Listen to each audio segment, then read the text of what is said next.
professor Samuel Doria, mais uma vez, falando de matemática com vocês. E aí, tudo bem com vocês? Vamos iniciar a nossa videoaula, ou as nossas videoaulas da semana. Vamos iniciar com a aula 1 e 2, primeira videoaula. Então, pessoal, para nós iniciarmos nossa aula, nós não podemos esquecer que o nosso componente curricular é matemática. Essa aula ela tem como público-alvo vocês alunos do 5º ano do ensino fundamental. E que nessa aula de hoje nós iremos falar de proporcionalidade.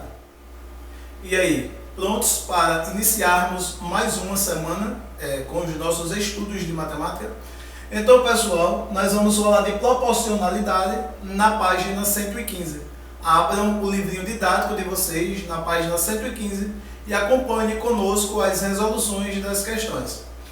Pessoal, então, na página 115, a primeira questão ele diz: veja quais são os ingredientes para uma receita de biscoitinhos de goiabada. Olha, veja quais são os ingredientes para uma receita de biscoitinhos de goiaba. Então, pessoal, nós temos aqui uma receita para fazer biscoitinhos de goiaba. Qual é a receita? Nós precisaremos de 2 xícaras chá de farinha de trigo, precisaremos de 150 gramas de manteiga, precisaremos de 1 xícara chá de açúcar, precisaremos de 3 colheres sopa de água e precisaremos de 150 gramas de goiabada firme cortadas em tiras finas.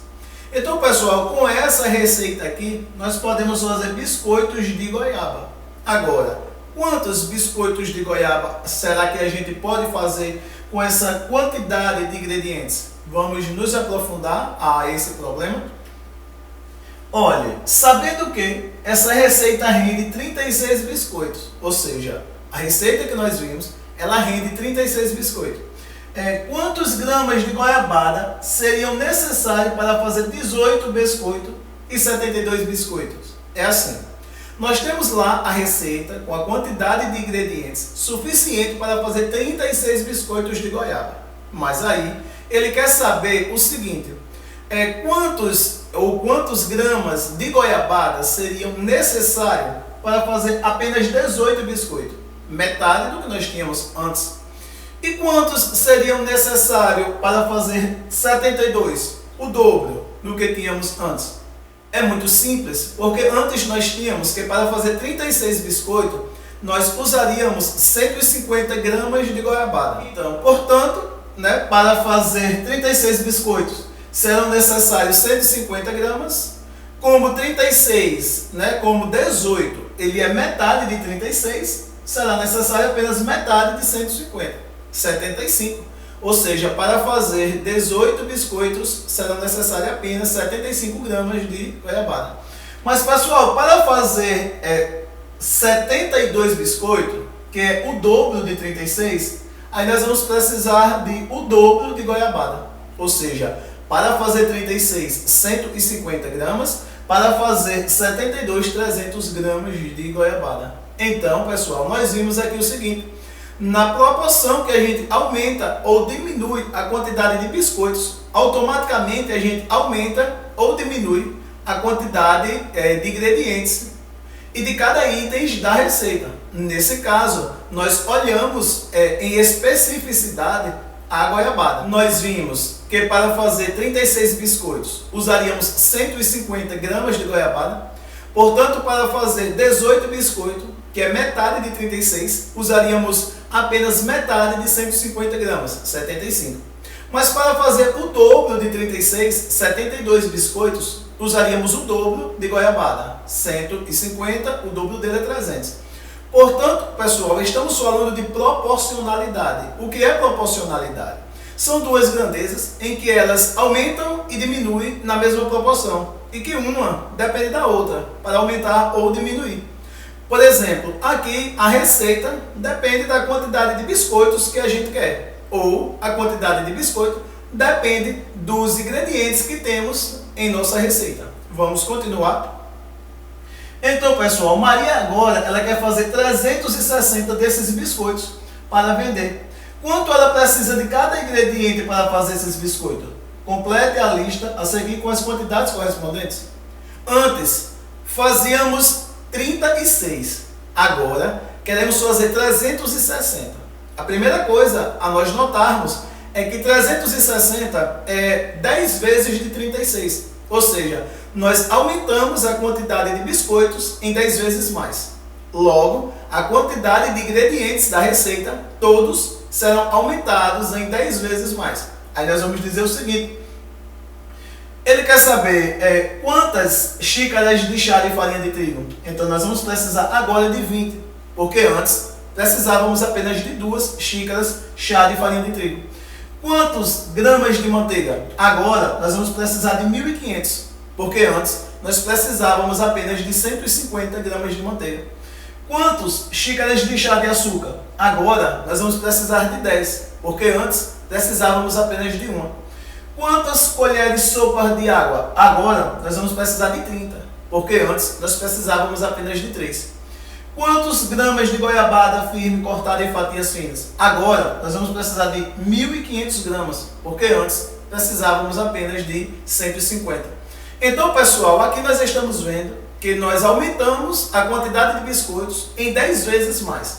Portanto, para que isso aconteça, será necessário aumentar os ingredientes da receita em 10 vezes mais. Então, pessoal, isso é chamado de proporcionalidade. Os biscoitos aumentam na proporção que eu aumento os ingredientes. Olha, na questão 4, o quarto de Luísa tem formato retangular, de lados medindo 3 metros e 2 metros. Desenhe o espaço a seguir, a representação do quarto de Luísa, sendo que cada 3 centímetros de sua representação deve corresponder a 1 metro da realidade. Olha, o quarto de Luísa tem o formato retangular. E o que é que ele diz? Que tem 3 metros e 2 metros. Ou seja, tem 3 metros no comprimento e 2 metros na largura. Ele quer que nós façamos o desenho. Está aqui o desenho. E o que é que ele está dizendo ainda? Ele está dizendo que nós iremos observar o seguinte: que cada 3 centímetros de sua representação deve corresponder a 1 metro da realidade. Ou seja, nós vamos estabelecer uma comparação entre o desenho e a realidade. A cada 3 centímetros no desenho corresponde a 1 metro na realidade. Na realidade, ele nos deu 3 metros de comprimento e 2 metros de largura. Portanto, nós vamos usar essas medidas para nós escrevermos as medidas do desenho. Então, primeiro nós estabelecemos uma comparaçãozinha. 3 centímetros no desenho corresponde a 1 metro no real. Ou seja, se nós estamos dizendo, ou nós vimos, que o comprimento é de 3 metros, então nós vamos dizer que no desenho será 9 centímetros, porque a cada 1 metro, 3 centímetros. Se nós vimos que a largura de 2 metros no desenho será 6, porque é 3 a cada 2. Então nós temos 2, teremos 6. Então, pessoal, isso é chamado de proporcionalidade. Nós comparamos as medidas do desenho com as medidas do real. Pessoal, aí agora nós vamos repartir em partes iguais e em partes desiguais, na página 118.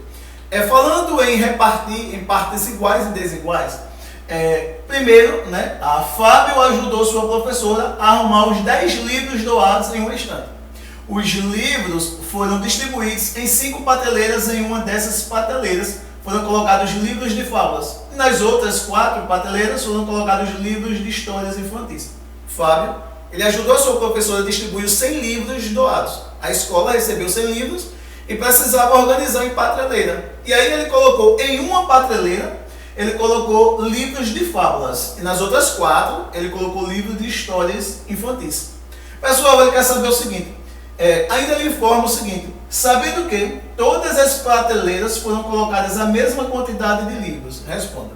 Olha, 100 livros foram organizados, arrumados, distribuídos em 5 prateleiras, sendo que em todas teve a mesma quantidade. Aí vamos ver o que é que ele quer saber em relação a isso. Quantos livros doados são de histórias infantis? Olha, nós vimos que dos 100 dividido por 5, a cada um dá 20. Nós vimos que em 4 prateleiras foram colocados livros de histórias infantis. Como em cada prateleira foram colocados 20 livros, 20 vezes 4, 80. 80 livros são de histórias infantis. E quantos são de fábulas? Apenas uma prateleira foi colocado livros de fábula. Portanto, 100 menos 80, 20. Por que 100 menos 80? 100 é a quantidade total de livros que a escola recebeu. 80 é a quantidade de livros que é de histórias infantis. O que sobra é de fábulas. Então são 20 livros de fábulas. Pessoal, aí agora ele diz assim: marque com X as sentenças verdadeiras. Vamos marcar com X as sentenças verdadeiras. Os livros de fábulas eles representam metade de todos os livros doados? Vocês acham que sim ou não? Eles representam um terço de todos os livros doados? Eles representam um quarto de todos os livros doados? Ou eles representam um quinto de todos os livros doados? Os livros de fábulas. Os livros de fábulas foram apenas 20. Ou seja, 100 livros recebidos, divididos em 5 partes iguais. Dessas 5, uma era de fábula. Ou seja, 1 a cada 5. Um quinto de todos os livros doados? Então, pessoal, é óbvio que é um quinto. 1 a cada 5. Ou seja, uma das 5 divisões em que a quantidade total do livro foi dividida é de livros de fábulas. Então, letra D, nós dizemos que é um quinto de todos os livros doados. Comparando a quantidade de livros de fábulas e de histórias infantis, podemos dizer que agora já é uma comparação entre os livros de fábulas e histórias infantis. Livros de história infantis foram 80, 4 partes de 20. Livros de fábula, 20, uma das 5 partes em que sempre foi dividido. Os livros de fábula correspondem à quarta parte dos livros de história infantis. E aí? Os livros de fábula correspondem a um terço dos livros de história infantis? Os livros de fábula correspondem à metade dos livros de história infantis? Ou os livros de fábula correspondem a um quinto dos livros de história infantis? Olha, pessoal, nesse caso nós estamos falando de uma comparação entre eles. Nós vamos dizer que corresponde a um quarto, porque nós temos 80 livros de história infantis e 20 apenas de fábula. Então 20 é um quarto de 80. Pessoal, nossa aula de hoje fica por aqui. Foi uma aula simples. Nós vimos habilidades de grandezas, de proporcionalidade. Nós vimos as divisões em partes iguais e desiguais. Nós vimos também como comparar grandezas, estabelecendo essa relação em proporções. Um forte abraço e até o próximo encontro.